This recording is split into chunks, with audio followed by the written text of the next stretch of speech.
Don't get on the interview. Don't get on your little interview shit. Start asking questions that's gonna create problems for Matt and problems for anybody else later on down the line. Don't do it. You know, because we all men. We all men. We all go through our ups and downs. You don't know what's going through everybody's mind. You know, you gotta give men a chance to mend their differences and come together. You can't just keep pushing them to like you're trying to throw them in the pit all the time. So see, the thing, and I'm not gonna derail anything or take it in another direction because this is all about Almighty. It's just that, imagine how I'm looking at it like, damn, the Dez and the whole TO, that whole team and all, and because I never spoke on it. I've been silent the entire time. And the reason why is because I want to give them time to see how, what you think? You think, you think that by kicking dirt, like after everything's already said and done, you think about kicking dirt, you think that you're gonna rise to, you're gonna rise up beyond what you came up listening to? Like, how is that possible? We all, whether we realize it or not, we all moving as one unit. I've been talking about this for a long time, and people just don't seem to, they can't get it. They think that facing off with each other till the end of time is going to get us anywhere, and it's not. It's just going to allow a third party or arbitrary party to come in and take over. And that happened already, That's happened already. I looked at it and I said, damn, when I stepped in and got to get this, I said, all right, I'm going to jump in this battle, I'm going to do the damn thing. Like, yeah, I put a lot of work in. It might not have looked like it, but I did. Now, how I was able to perform it, I mean, somebody got to be in my shoes to see what it was that was prohibiting me from being able to be on, informed. But I'm talking about how it was handled afterwards. Like, it seemed like, like the whole game was trying to, I don't know, man, like, get back at me for something. I don't know, like, And I'm looking at it and I'm saying, well, damn, that was your chance to turn it into a situation where me and Matt talk about it a lot of times, because that's Steve Ripken Jr., And we had plans that went beyond us for the battle, for the whole battle circuit, because there's a lot of MCs out there that, they're unknown outside of that little battle circuit. And so what we were trying to do was like set some sort of an example to show people, hey, if y'all, the vets can get in here and get busy with these little rumble shots, get busy with these little rumble fishes we can come up with, and then, then it'll go global. Then it'll blow up, And then these little MCs gonna get an opportunity to really shine in a way that they could have only dreamed about doing it before. And that's what the plan was. And I think that there were people that were further up in the chain of command that realized that, hold up, man, if we allow them to, sort of really turn it into something where there's good sportsmanship, they might really make something where they don't need us no more. They don't need to have the big production budgets and this, that, and the third. They'll be able to have fans come in here and just work out with it, because with these unknowns, these youngins don't get it. It's like, sometimes you need the blessing from the OGs and the double OGs in order to move forward. Sometimes you need that blessing from them. And if you're brazen enough to think you don't need their blessing, you at least gonna need them to get their boot off your neck, at one point or another.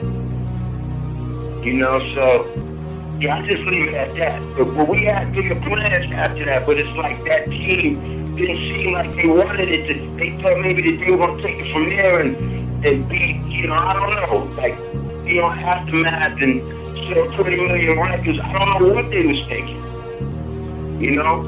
Anybody that went on YouTube and was running their mouth, I don't know what they was thinking. Because I didn't see nothing happen from it. What they did, I didn't see nothing happen from it. I mean, man, I can tell you we had phone calls from big dogs telling us what they was going to do, this, that, and the third, and they didn't do nothing. Nobody did nothing. So, I'll leave it at that. One day y'all get it, though. One day y'all get it. Y'all understand, y'all understand the whole tradition. One day, like crushing how I saw my legacy or what have you. And that wasn't the point.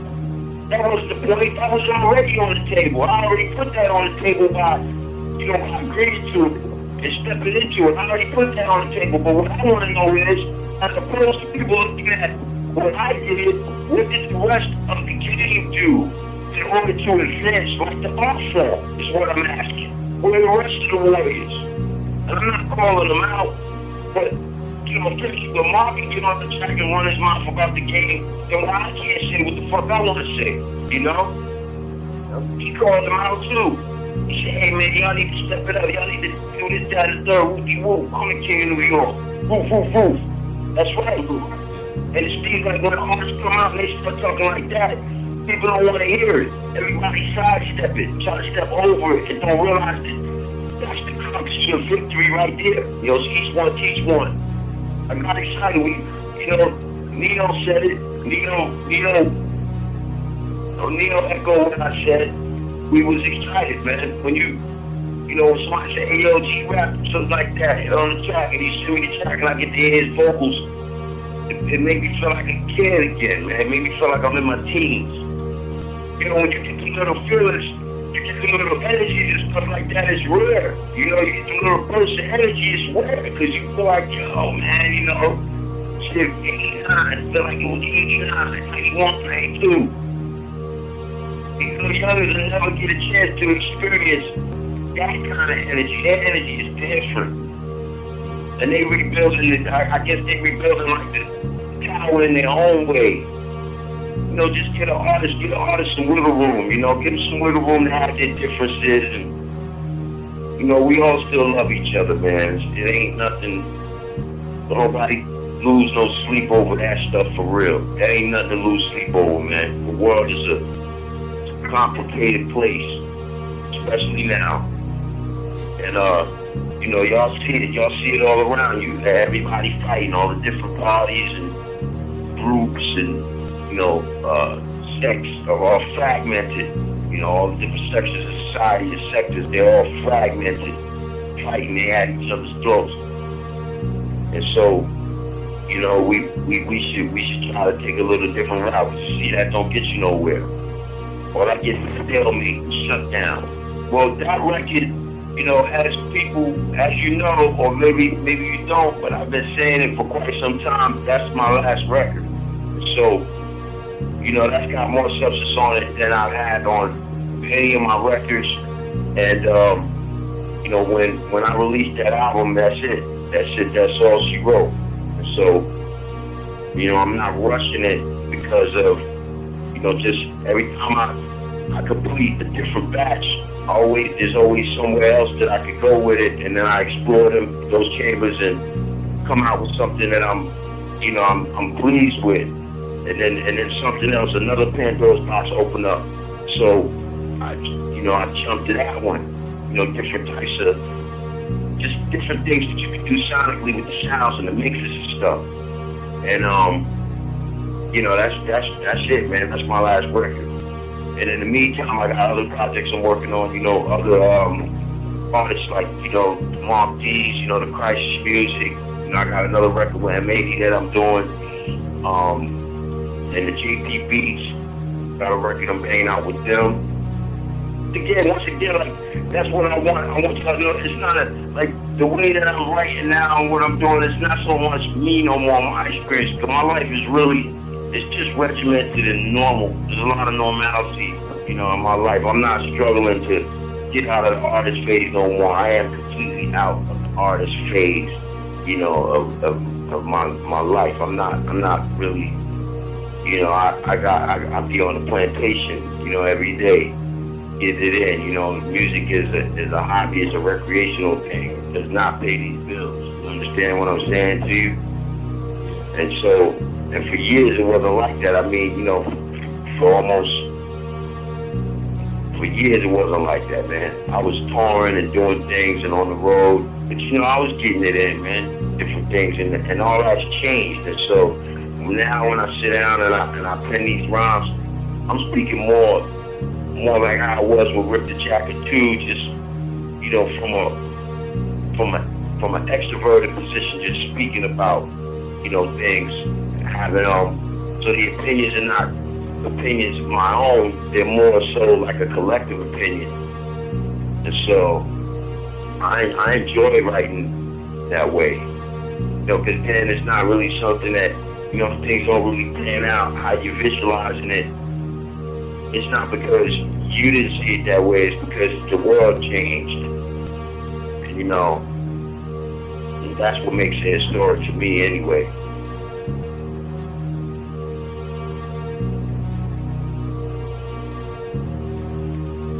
More so than a message, I'll just provide a soundtrack to come at a pace and bars per bar, all different facets of speech and language, you know, but I'm spitting. It's not nothing else but just unadulterated spit. I put Melly Mel name in the record for the message. Melly Mel said, he said, yo, you ain't the best. He said, who the best? It ain't Canibus, it ain't 50 Cent. So you know how that made me feel? That's Melly Mel. And that shit to me confirms that hip hop was inevitable the way that shit has transpired. We performed tonight with Priest, Killer Priest, and Seaway's Walls. Priest is one of the horsemen. So to me, you know what I'm saying, Priest, I have a certain type of reverence for him, a lot of reverence for him. Most people heard Heavy Mental in 96. I heard it in 90. I heard Nas' latest, you know, his latest contribution. That shit, man, fresh. You can't tell me nothing about rap music. 13th album, 10 years, you know what I'm saying? 3,500 songs. I don't know, does Tupac have 3,500 songs? It don't get no more serious than Pop, but 3,500 songs, yo. That I was blackballed would mean that somebody did it, and then if you say somebody did it, who did it? Like, it would have to be somebody powerful, because yo, I've been spitting like a maniac for decades, so it would have to be something real powerful there. So how do you, like, what you know, what justice is there now with this camera? Like, this can't be artistic justice, because I don't think the people that's watching this can do a fucking thing about it. You know what I'm saying? About my life and what, so why am I talking to you and telling you that shit? You can't do nothing. You know what I'm saying? So I wouldn't say that I was blackballed. I don't feel blackballed at all. What I do feel like though is when the music came out, 96, 97, 98, it was the way that the angle that it came at hip hop from. I can't outdo myself, man. I could never do that shit again like that. Like make, you know, video like that and stuff like that for the content that I was rhyming about at that time. I couldn't redo that. Like, people always want you to come back harder than you were. And I don't mean harder like in just one sense, but every sense. Like, you know, I don't feel like rap music is dead, hip hop is dead. I don't feel that way. I don't feel as though that this music has lost its vigor. I did 1,000 bars in Poet Laureate Infinity. As far as like poetry, man, like I'm doing what I said I was gonna do from the door, from the first album, from before, from mixtapes. I'm doing what I said I was gonna do, still spitting. Up at High 97 with X and Nori, and Pun was downstairs in the fucking parking lot, parked outside in front of High 97. He was trying to come up and they wouldn't let him up. Big Pun and Fat Joe. And they wanted to come up the night that when X and Nori and we all went in there to rhyme. And Flex invited us to the studios just separately. We didn't know that everybody was gonna be there. So when we got there, it looked like he was doing cage match and shit. When we got there, we figured it out, because everything was, TJ's was in the room spinning and shit, and X was, you know what I'm saying, like he was in another room, Nori was in another room, and I was in another room, and then he all brought us into the area where we all on the mics at the same time. And so we'd start asking questions, and then threw the beats on like straight baited us, you know. But you wouldn't think about it because it's hip hop, but nobody knew that that's what it was gonna turn into. Man, like, yo, that's on my film, man. You know, I love hip hop in a way that, you know what I'm saying? Yeah, I can't really see anybody being unsatisfied at the 10,000 bars, man. I just don't know how. But that being said, you know, that's later on down the line. I mean, I don't know who's got as many marathon songs as I do. I'm trying to remember. I think the first one was 100 bars. That's when no MC was rhyming no 100 bars. Am I wrong? Was there anybody out there with 100 bars, Montana? That was 2000. And then the second one was, I think it was Bis vs. Rip. And then Poet Laureate, the first Poet Laureate that was on Mic Club, the Curriculum. And then after that, there was pretty much a marathon song on every album after that, except for like the group albums like DEFCON 0 and the Underguards. But there was a marathon song damn near on every album. So Lyrical Law, I put Rip versus Poet Laureate as the marathon song because, you know, it is a marathon song, and it's a homage to the mixers to show that, you know, I do, you know, loud and clear. I hear their contributions, and I want the world to hear it too. I wanted to share it with the world, and you know what I'm saying? Besides that, I feel like marathon songs, I mean, when you talk Rip the Jack, I mean, you know that's what you're gonna get. So you know, pretty much everybody just gotta hold on to their horses until they get that. I put music out there that is one of a kind, and like I went as far as I could go with it. I already feel that way. Like I've done that already. I feel as though in terms of I mean, what you want to talk about, like bars, what type of beats? I mean, what area of hip hop do you want to talk about that I haven't? I'm not talking about. Yeah, I mean, even like radio records. I did that early on in my career. I made records that were for the radio. I made records that were less intimidating. I've done storytelling records. I've done biographical songs. I've done autobiographical songs. I've done songs where I've played the part of another person or place or thing, like the HIV is gold, AIDS is platinum record. It's just a lot of songs. So and sometimes, you know, when I sit there and I go through the catalog myself, I get bewildered and I get lost. So maybe I should have had a cutoff point, like a point that I said I wanted to get to and then stop, because at some point it starts to feel as though you're just spinning tires, and no one can see you in the middle spinning tires. I've been spinning tires so long, so it's just a lot of smoke. You understand what I'm saying? And so they can't even see what's in the middle making the smoke. They just see the result of that. And so yeah, you know, yeah. I want to say that all the albums, I say that because of how everything went down, looking back, you know, in hindsight, looking at everything, I think that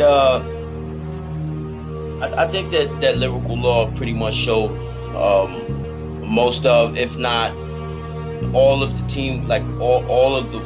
It showed how like we came together and we put, you know, there's a lot of teamwork involved in that album, and I felt like it was the smoothest in terms of a team actualizing an album.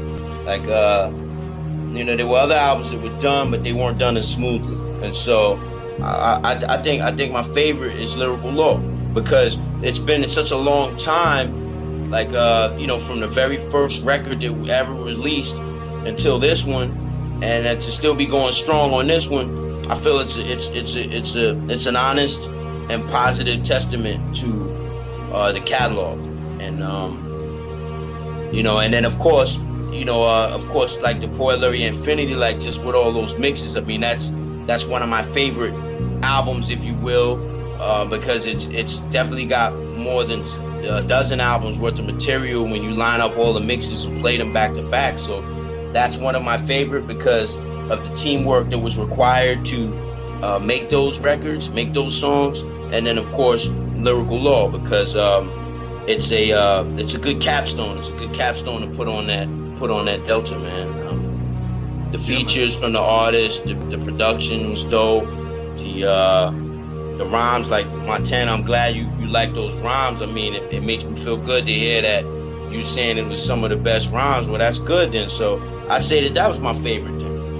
Because I got a lot of awesome feedback for the album. So yeah, Lyrical Law is my favorite.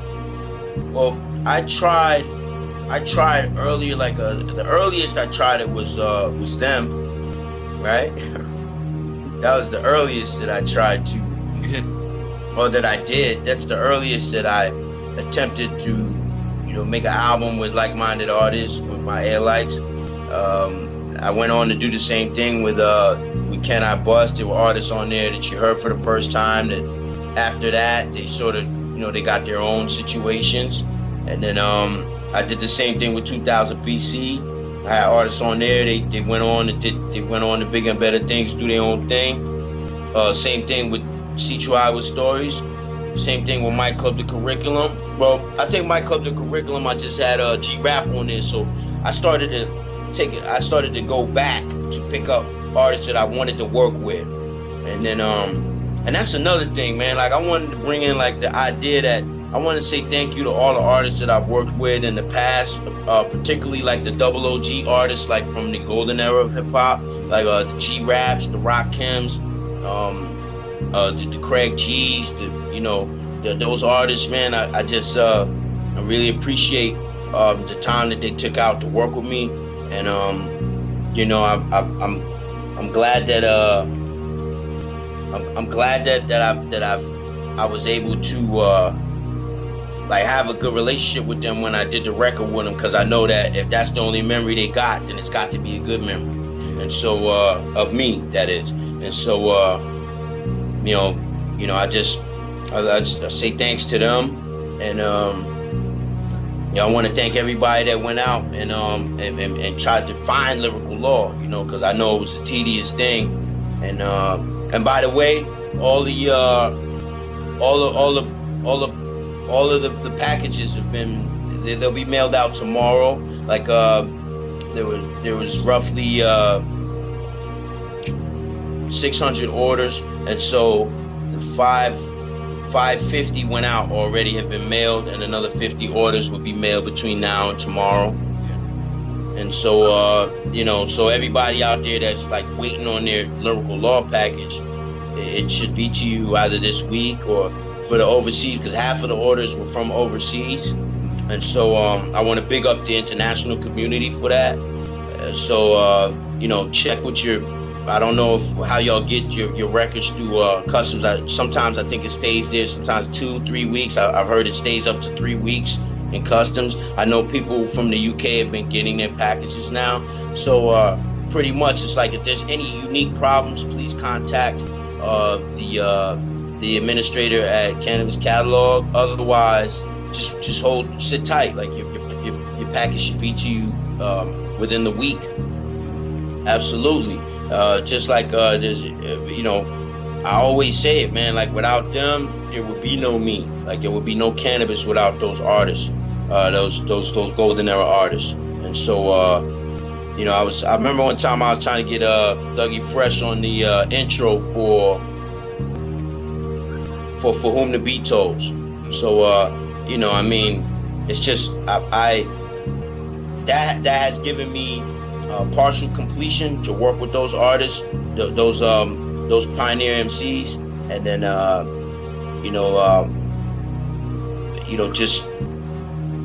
all those records recorded in between that time.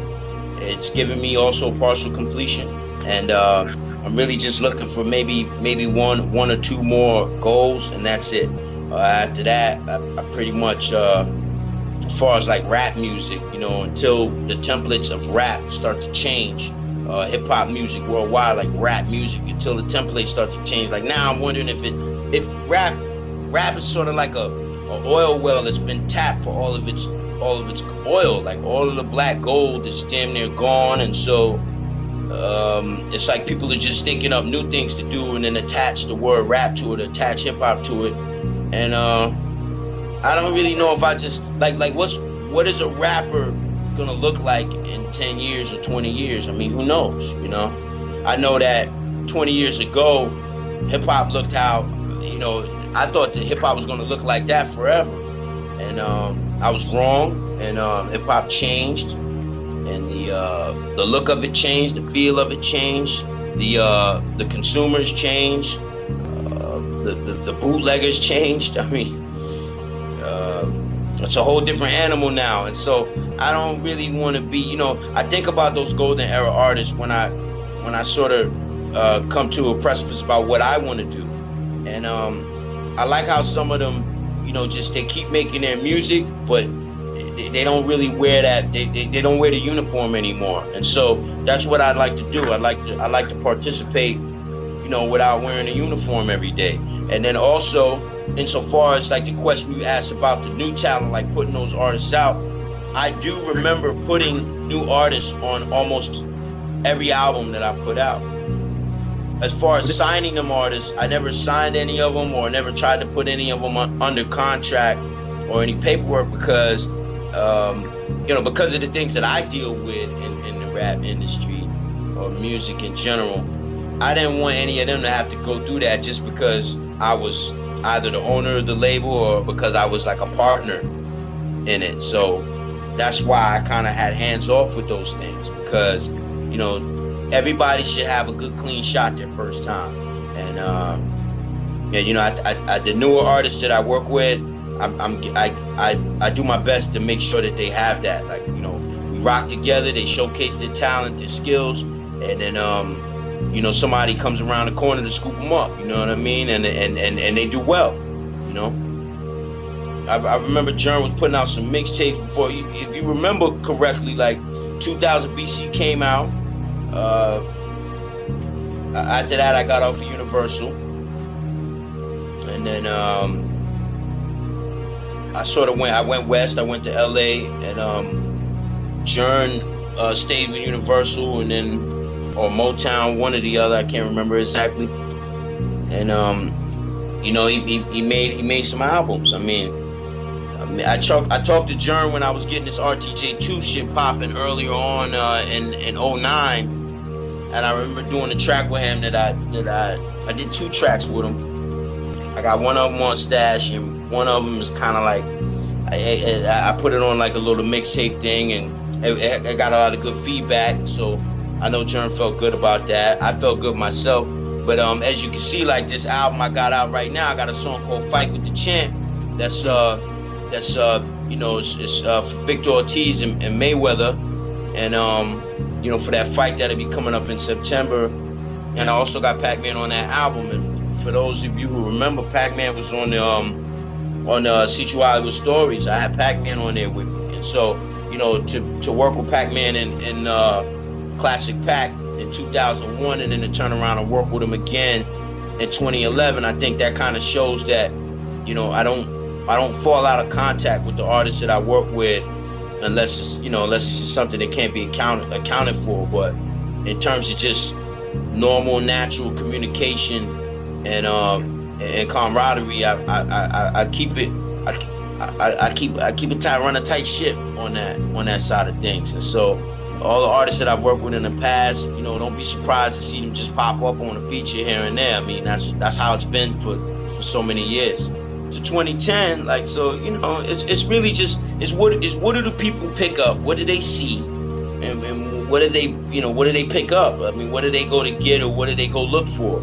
I was promoting Lyrical Law about 2-3 weeks ago, and I remember that, you know, a couple kids where I was promoting it at, a couple kids, they came up to me, they said, "Yo, man, you don't rhyme no more? What's up, bitch? Like, yo, I loved your shit back then. Like, you don't rhyme no more?"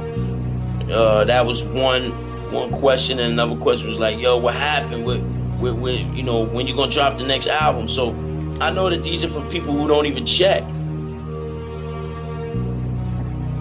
You know, if you go to any search engine and put Canibus in, put Canibus album, like you'll see them come up. So I know that there are people who, like, they just want to ask the question without checking, and which is okay. It's not a crime to do that, but you know, I let it be known that, look, man, you know, I got 12 albums deep, so you must have stopped checking, because I didn't stop rhyming. You know, I ain't stopped putting it down, so you must have stopped checking. Like, one of us stopped, you know, and I didn't stop. So Sharpshooters is a project that was put together by Born Son and K Solo, and then I got involved a little bit later. Like, the title was Born Son and Solo, and then I got involved a little bit later. Also, you got the Sharpshooters on there, which is like Maintain, Willie Dynamite. You got some other MCs on there, Ja Vega, a couple other MCs that are on there, and then you know, and then we recorded. You know, Sharpshooters is a hard hitting album. You know, I'm all over the album. It's Son's project, and Son's working on that right now, and so you know, any minute y'all should get that project. So it's like, that's what I mean when I said there's a lot of albums out there that haven't been released as yet, that they do have vocals of mine on there. There's only a certain amount of projects that I'm involved in, but there's just a lot of tracks, like both features and guest features, and you know, just records that I participated in that have yet to be released, that are not in my possession. And so you know, if I was to stop right now, right this second, it's a lot of material that will still come out. And so I think people need to kind of, you know, if they're questioning what my work ethic is, or they're questioning slowing down or stopping or anything like that, then you know, maybe they should just you know, try to find those projects where that I featured on and I'm involved with, because you know, that's a good way to get your fix. I mean, those records, you know, I go hard on everything, hard in the paint on everything. So yeah, Paranoid Chillin', like, what happened with that project was you know, I said I was on board. I was going to do whatever it took to make the project happen, and you know, I don't know if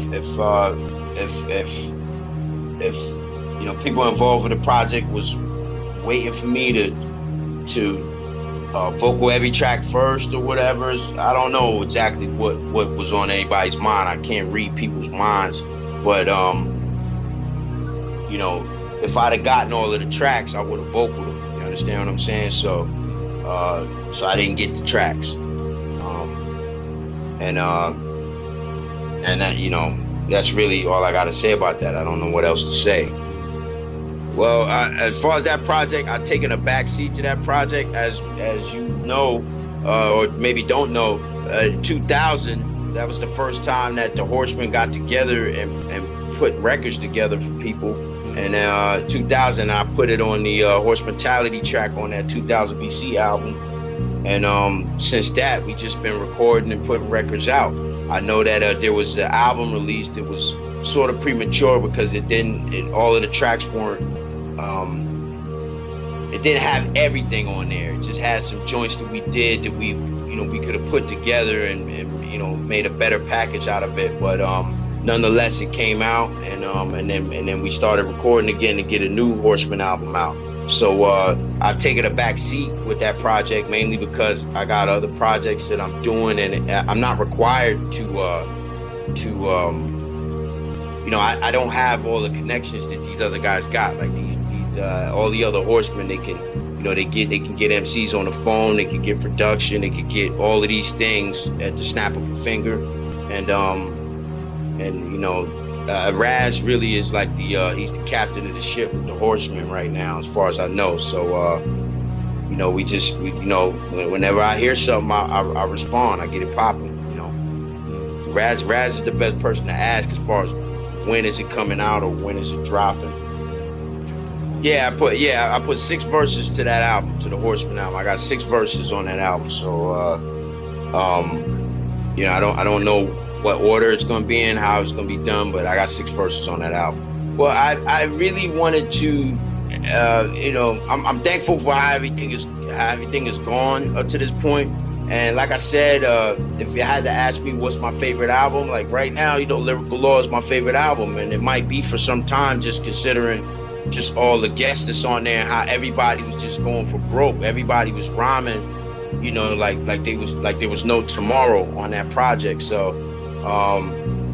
you know, I would have hoped that the record would have just sold more, and then in that case, there would be a budget for, you know, to just set up like 3 shows that were unpaid, and then or sponsorship, like some type of assistance, you know, because, you know, a tour in 2011 is not an easy feat, and so there had to been some capital there somehow, and unfortunately it hasn't made that mark. And so while I'm not saying that the tour is dead, I'm just saying that I can't do everything myself, you know what I'm saying? Yeah, man. I mean, you know, if hey man, you know, anybody that I work with will tell you when they get the concept together and get the or whatever the mission objective is, once that's in stone and that's set, then I add on to it. I kind of wait until things are lined up, and then I jump in. So, or with you know, like the Paranoid Chillin' project, or even like the Horseman project, like when they're pretty much decided on what they're gonna do, you know, I'll go in and add on the rest of the verses and you know, participate. That's why like Son and I work together so well, because, you know, and that's why he's got that Sharpshooter album, because you know, we went in, man, like we was working on Melatonin Magic, and Sea of Tranquility came out. We switched gears. We did the Underguards, and we switched gears and went to Lyrical Law, and we got a lot of the Sharpshooters joints done during that time. So you know, I just I want to see that album do well, because there's a lot of hard hitting rhymes on there. It's probably like just as hard as Lyrical Law, if not harder. And then it represents like what Son wants to do, because Son has been an MC that's been rocking with me since '07, and the first track that he came out on was Liquid Words with me and Priest, and you know, Priest had open arms with him because he was just so ill with it, and you know, his attitude was second to none. I mean, Son always comes in as you know, a real strong man, you know, like a strong safety. But then as you start to see, you know, you start to see what he could bring to the table, you start to see like how he's a front man. So and you know, with that, with just the right, you know, the right moves here and there, I don't see any reason why people won't be hearing those projects soon. Hey, listen, Montana, I gotta tell you, man, I think there's a lot of secret Canibus fans out there, and they'll, you know, when they see that nobody's really paying attention to them too much, or they got some freedom to say my name and sort of like add some spotlight or some limelight to what I'm working on, they do it. They do it without any hesitation, and I'm appreciative of that. And so without blowing them up and like sort of taking away their cover, you know, I do want to send a big ups to them, because I know that they kind of do it.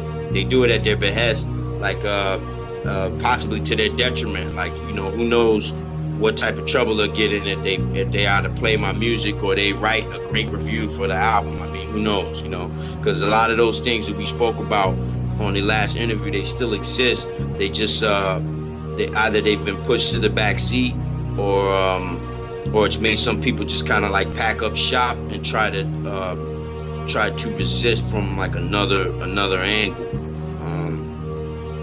You know, maybe something a little bit more opaque and behind the scenes. But you know, I don't know how it got in the Guardian. I know it was somebody that just said, hey man, you know, this album's got to come out. I mean, because there's topics on Lyrical Law that I touched on that nobody really said much about anywhere in rap music. And I'm not sure if I want to reiterate that now, but you know, in the third, fourth quarter, particularly the fourth quarter this year. I mean, there's a lot of things that's going to happen that globally, the world's going to change. And so, whether anybody likes it or not, it's going to change. And I don't think that everybody's prepared for that change. I think that there's a few at the top of the the pyramid that's prepared for that change. They've been preparing for quite some time. And then the rest of us are sort of left to, fend for ourselves, figure it out for ourselves, become extinct, die off. I don't know. But I do know that there's some topics on Lyrical Law that was touched on, particularly in Lullaby of Champions and The Road. It was done by Sun. And I feel like, hopefully, our angels, they're watching, and we will be preserved in order to continue to make music and continue to make hip hop, and then possibly hip hop will change its direction. And like I said, some of the more altruistic facets of hip hop will start to make themselves evident, and then a lot of the negative and more meaningful lyrics start to show up in hip hop. So that's really what I wanted to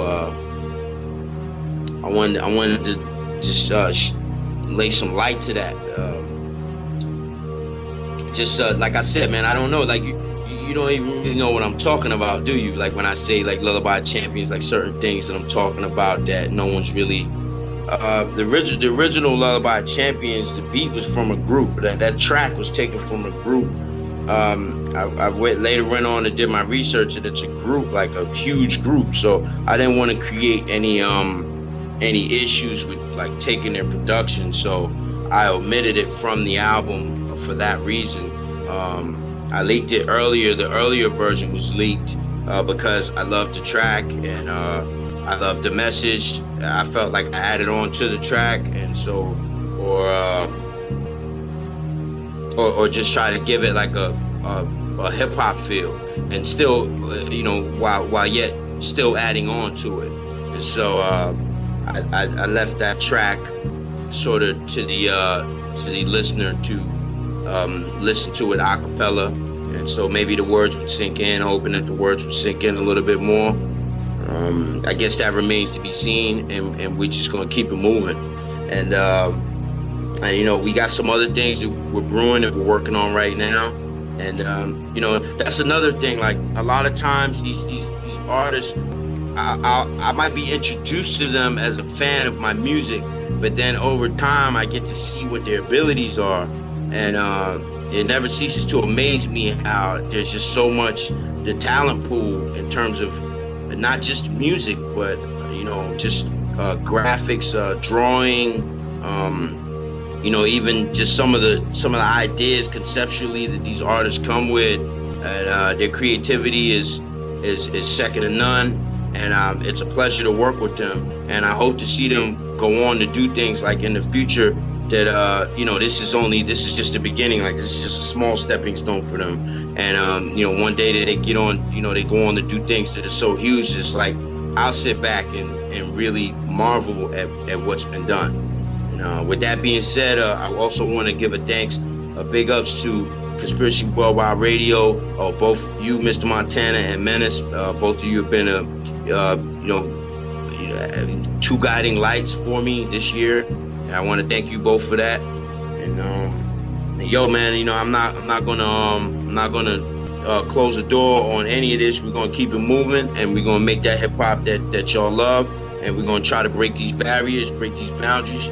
And throughout the coming months, I don't know if when next I'll be able to get on and say what's up to you guys and the rest of the hip hop listeners that y'all got. But what I want to say to the listeners that are out of the loop with some of the more serious things that are going on in the world, and some of the serious things that we face in the coming months, I just wanted to say to them, like, these changes, they start out as mental changes, consciousness, a rise in frequency, and so it all starts with the heart. and the mind and the soul, and then you know, it's contagious, so it's going to spread throughout, you know, all the physical attributes that are here on the planet. And I just want to say to all those listeners, it's like, you know, just make sure that you get right with your family and your loved ones, and get right with your maker and your creator, and you know, and don't fear nothing. Like, cut the fear out, because fear will stop you from coming up with a good solution to an insurmountable problem. And you know, with that being said, I just want to thank everybody for, you know, holding it down for the kid, and I love you all.